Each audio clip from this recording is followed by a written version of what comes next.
July August বাংলাদেশের সাম্প্রতিক রাজনৈতিক ইতিহাসের সবচেয়ে রক্তাক্ত অধ্যায়। ছাত্র জনতার টানা আন্দোলনে যখন সারা দেশ থমথমে, তখনই শুরু হয় ব্যাপক দমনপীড়ন। রাস্তায় রাস্তায় বিক্ষোভকারীদের সঙ্গে নিরাপত্তা বাহিনীর সংঘর্ষ এবং পরে উঠে আসে ভয়াবহ সব অভিযোগ। সরকারের সর্বোচ্চ পর্যায় থেকে গুলি চালানোর নির্দেশ দেওয়া হয়েছিল। সেই সময় দেশের বিভিন্ন স্থানে দেখা গেছে আইনশৃঙ্খলা বাহিনী, সশস্ত্র ক্যাডার ও মুখোশধারী দলীয় লোকদের সক্রিয় উপস্থিতি।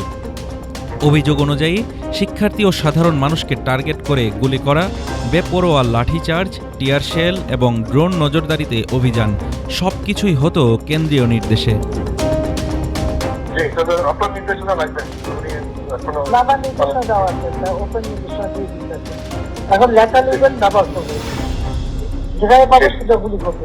বহু ভিডিও, অডিও ও সাক্ষ্য প্রমাণে উঠে এসেছে প্রতিবাদ নিয়ন্ত্রণে প্রাণঘাতী গুলির অনুমোদন দেওয়া হয়েছিল প্রধানমন্ত্রী শেখ হাসিনার দিক থেকে।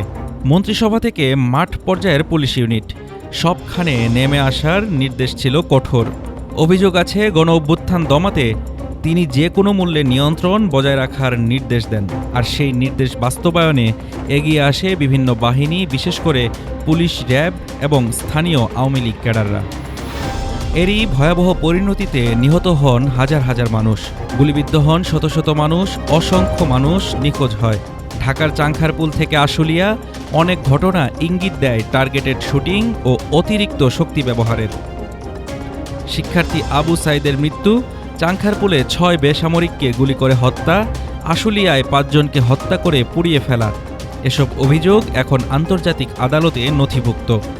প্রসিকিউশন জানে জুলাই অভ্যুত্থানের সকল হত্যা মামলার বিচার করতে গেলে কয়েক বছর সময় লেগে যাবে। তাই বেছে বেছে ৫টি নির্দিষ্ট অভিযোগ আনা হয়েছে শেখ হাসিনার বিরুদ্ধে, যার রায় ঘোষণা হবে আগামীকাল ১৭ নভেম্বর। সেই নির্দিষ্ট ৫টি অভিযোগ হল: ব্যাপক হত্যাকাণ্ড, খুনের চেষ্টা ও নির্যাতন, বেসামরিকদের নির্মূলের পরিকল্পনা ও নির্দেশ, ছাত্র আবু সাইদের হত্যা, চাংখারপুলে ৬ জন নিরস্ত্র নাগরিক হত্যা এবং আশুলিয়ায় ৫ জনকে নির্মমভাবে গুলি করে হত্যা করে পুড়িয়ে দেওয়া। প্রতিটি অভিযোগে রয়েছে কমান্ড রেসপন্সিবিলিটি, যার অর্থ যদি নির্দেশ বা অনুমোদনের প্রমাণ পাওয়া যায়, শীর্ষ নেতৃত্বই তাতে দায়ী। আইন বিশেষজ্ঞরা বলছেন এই ধরনের অপরাধে রায়ের সম্ভাব্য দিক ৩টি। প্রথমটি মৃত্যুদণ্ড। যদি আদালত মনে করে হাসিনা সরাসরি বা পরোক্ষভাবে নির্মূল অভিযানের নির্দেশ দিয়েছেন, তাহলে আদালত তার মৃত্যুদণ্ড দিতে পারে। ২. যাবজ্জীবন কারাদণ্ড। যদি প্রমাণ হয় হত্যাকাণ্ড ও নির্যাতনে তার উচ্চ পর্যায়ের দায়িত্ব ছিল, কিন্তু নির্মূল পরিকল্পনা পুরোপুরি প্রমাণিত না হয়, তাহলে হয়তো শেখ হাসিনার সাজা কমে যাবজ্জীবন কারাদণ্ড দেওয়া হতে পারে। এবং ৩. বিভিন্ন মেয়াদের সাজা। যদি তার ভূমিকা সীমিত বা আংশিক প্রমাণিত হয়, তাহলে আদালত তাকে বিভিন্ন মেয়াদে সাজা শোনাতে পারে। এদিকে সাবেক প্রধানমন্ত্রী শেখ হাসিনা অভিযোগ অস্বীকার করে এসেছেন শুরু থেকেই। তার দাবি এগুলো অভিযোগ রাজনৈতিক উদ্দেশ্য প্রণোদিত। তবে সবশেষে প্রশ্ন একটাই: জুলাই আগস্টের সেই অস্থির সময়ের নির্দেশগুলো কতটা শেখ হাসিনার দিকে ফিরে যায়, আর সেসব প্রমাণ আদালতে কতটা দৃঢ়ভাবে টিকে থাকে?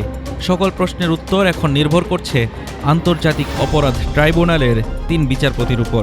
আগামীকাল ১৭ নভেম্বর তাদের রায়ে বোঝা যাবে কি আছে শেখ হাসিনার ভাগ্যে: মৃত্যুদণ্ড, যাবজ্জীবন নাকি বিভিন্ন মেয়াদে সাজা। হাফিজুর রহমান তুষার, ঢাকা টুডে।